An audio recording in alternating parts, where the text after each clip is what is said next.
Oh, hey. Oh, boy. I want to munch. Bread. I want to munch. Wow.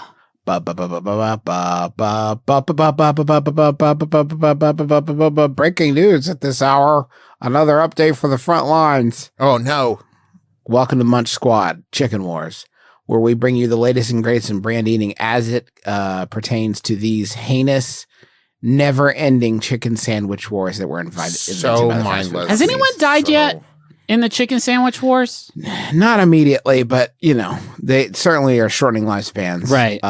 With these delicious sandwiches. I did try the new McDonald's chicken sandwich, and I have to give it a Okay. out of whoa. Right. Mm-hmm.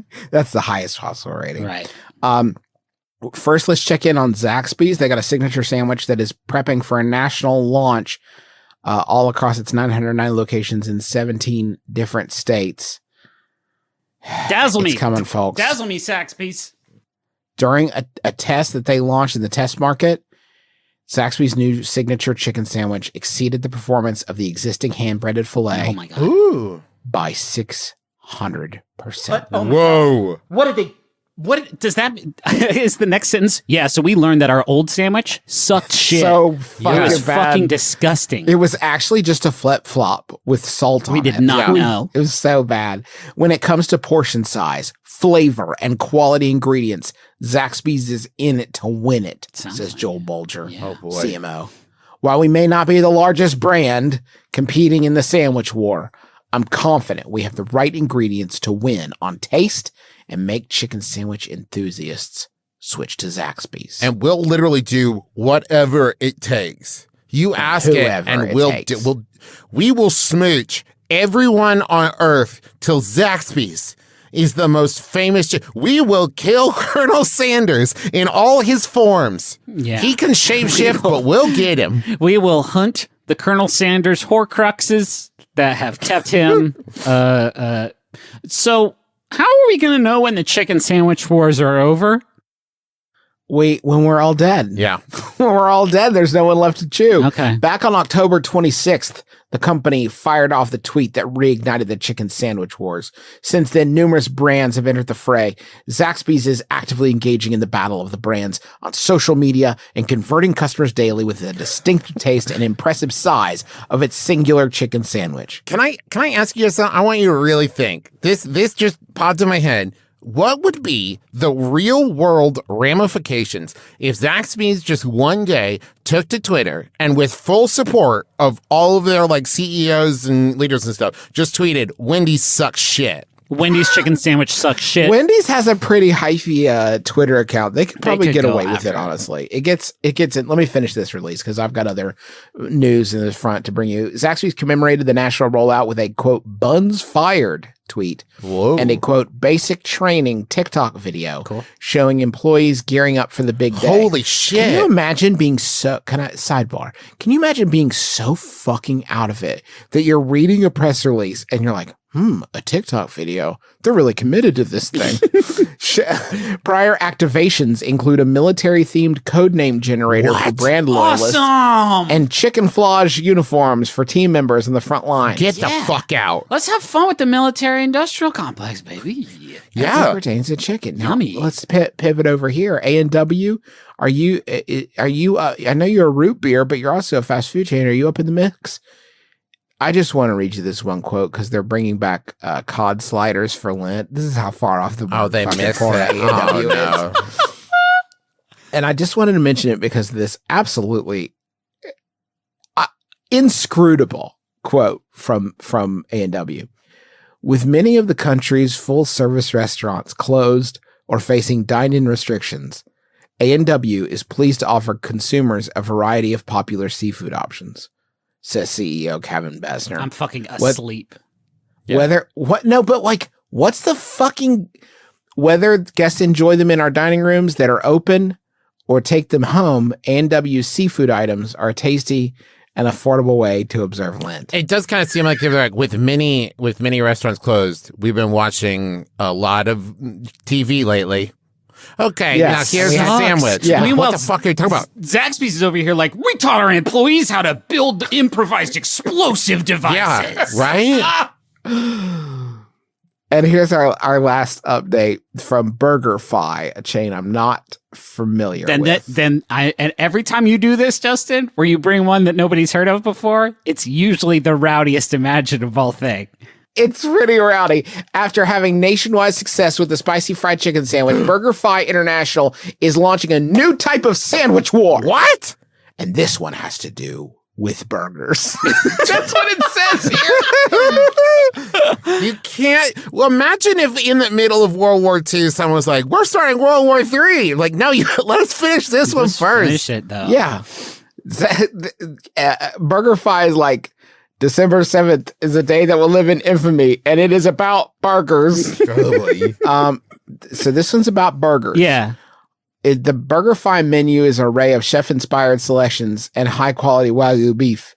It was only natural for the premium, fast casual concept to take it to the next level with a one-of-a-kind spicy burger sensation. Whoa. The swag burger features double Wagyu and a brisket blend burger, charred jalapenos, candy ghost pepper bacon to pack the heat, sweet tomato relish to add a bit of sweet, habanero pepper jack cheese, and hot steak sauce. So Okay. So I feel like we're in a lot of ingredient territory already, right? Yeah. It seems like they're maybe shooting the cannon indoors. But to BurgerFi's credit, it doesn't make a lot of sense. There's a couple restaurants out there who are so focused on the chicken war, they're not watching their home fronts. You know what I mean? And here comes BurgerFi like, they're sneaking in the back. we're going to fuck you all up. You all so busy worried about chicken. We're here with that beef game. For the new product, BurgerFi initiated a consumer research study focused on the initial reaction to the product, utilizing its savory description to test the appeal. Cool. Do you understand what I just said? We asked They people if they told liked people what's on the sandwich and said, Yes, exactly. We described this sandwich and people told us if they'd eat it or not. Would you all like that? Would that good? What if we added one more thing to it? It says here in the press release, do you like it? Huh? Do you? Click yes or no. Here's my phone Study number. continues. This burger's hot as fuck and will melt a hole through the back of your skull. Do you want it? Yeah. They conducted a concept test on the flavor, build, product name, and price. I would do anything if they're like, okay, what if we called it Dave's Super Smash Burger? That's pretty good. What if instead of 4 pieces of bacon, it had 3? I don't know. That seems less good. Okay, noted. Thank you, Justin. There it Okay, is. but Justin, that does kind of make sense as to why it's called the swag burger. Why it's called the swag burger. Yeah, I'm not there yet. Over 2,500 participants were part of the study, with approximately 500 people per concept tested. So what they said is they came up with 5 different rad burgers. The research proved invaluable in determining the selection of Wagyu beef versus Angus beef in the burger. Wow, that's a long way of Shit. saying. Let's check in with Paul Griffin, BurgerFi's chief culinary officer, the CCO. BurgerFi's foundation is burgers. And because the spicy chicken wars have been part of the cultural conversation over the past few Spicy years. chicken wars? They're saying, I think it's because that's the only one they have. Sub-war. They've picked a little notch of the war that they can carve out for themselves. Right. Well, it's a war on many fronts. You have the ground war. You have the at sea. You have the Got spicy. the ground beef war, Spicy, the seafood grilled war. Yeah. The chicken wars have been part of the cultural conversation over the past few years. Is that really? I mean, I know you guys talk about it a lot, but I haven't heard a single human being alive reference it. We've been honestly. talking about it a lot, Justin. Well, in our little corner of culture, which is obviously a biased sample. Yeah, one where we talk about fast food all the time. This whole thing started as a way to find a new Chick-fil-A that everyone can eat without feeling like dog shit about it. And it started out as something Emotionally. It started out as something fun, and it started as something virtuous, and everybody was just like all hands on deck. But then it turned into, well, I think Popeyes is the best replacement. Well, I think Zaxby's is the best replacement. And then Popeyes and Zaxby's was like, it's a war, baby. And it's not. We're having fun while thwarting fucking Chick-fil-A. Can we remember what it's all about? And now other people are looking about it like, no, it's burgers war. Now it's going to be car war. Now, Just fucking calm down. I will say, Griffin, that there's still some virtue to it. I see a lot of young folks out there. They're recycling their scrap metal. They're turning in their nylons to support the troops out there. Sure. Everybody's a part of this effort, Griffin. I won't sit here and let you besmirch the honor of our troops. You know what I mean? And Griffin, I think maybe if you had a little bit more patriotism. Thank you. I cared a little bit more about the chicken wars. Just let me wrap this up, please. Paul Griffin is not done. Paul Griffin could have stopped there, but instead, Paul Griffin continued.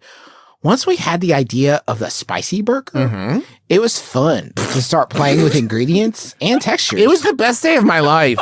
It was so fun. This has been actually super fun. The candied ghost pepper bacon is perfect for those guests who are more adventurous.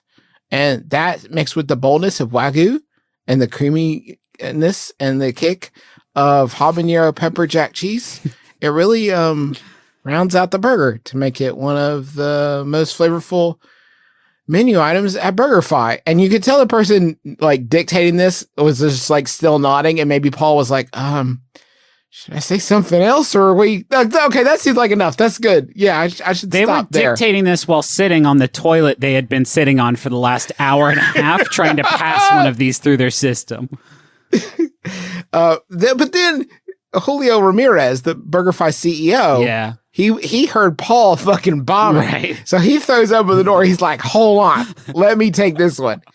The Swag Burger takes our unique Wagyu beef offering featured in our CEO burger, and it kicks it up a notch with different textures and flavors that create a daring spiciness with each bite. Is there anyone above the CEO who can kick in another door behind him? There is no one. Hey, Julio it's is me. the top. It's me, the owner of BurgerFi, Justin McElroy. I want to tell you about this burger. And that's how we find out the truth. Creating the spicy burger sensation is another example of how we're redefining the way the world eats burgers. Okay. Oh, boy. BurgerFi will always find ways to continue to grow, pioneer trends, and create iconic offerings as part of our mission to provide the best burger experience. Okay. Damn, I could go for a burger. No, yeah, that's the terrible part about this segment is I always end up extremely hungry. Yeah, do you know what is going to be the worst outcome for BurgerFi? Is that no one will rise to their challenge. No one will even acknowledge that they have attempted to start a burger war. And life's just going to go on without BurgerFi sort of being a part of it. And that's going to be embarrassing. They're going to have to get more thirsty with these press releases. Julio Ramirez was at Burger King for 26 years. Oh, then he knows what he's doing. He knows what he's doing. Oh, yeah, he's I stolen bet against secrets. him at your fucking peril. Right. He came in October 2020. Okay. Are you kidding me? Can you think of a more challenging time to step into these waters? Right. Julio doesn't give a shit. Yeah. Anyway, that's a update. Please let me know if you tried different chicken sandwiches. You can just tweet those at Barack Obama, and maybe he would like to know about it, or you can tweet them at me if you want. I just always like to try to get people to tweet at Obama because I bet he's lonely right now. He doesn't have anything. He doesn't doesn't have have a lot president going on. stuff to do anymore. Yeah. Do you think he's ever like, Joe, do you need any help? I could Joe, come can I over do there. president stuff today? Hey, Joe, I don't want to be a dickhead, Joe, but when I was president, I let you help me with stuff. Yeah. So it just doesn't seem like maybe I could come by. You I remember gave you an office. Maybe, give me a room. I'll let you hang out and help me with different stuff. So maybe you just got some stuff I can do. I mean, the kids are growing up now, Joe. I don't have much to do. I did give you that big medal, Joe. Look at it. Do you remember? So we're going to take a quick break and right now, and then we'll come back with more great content. Until then, let's kick it over to the Money Zone.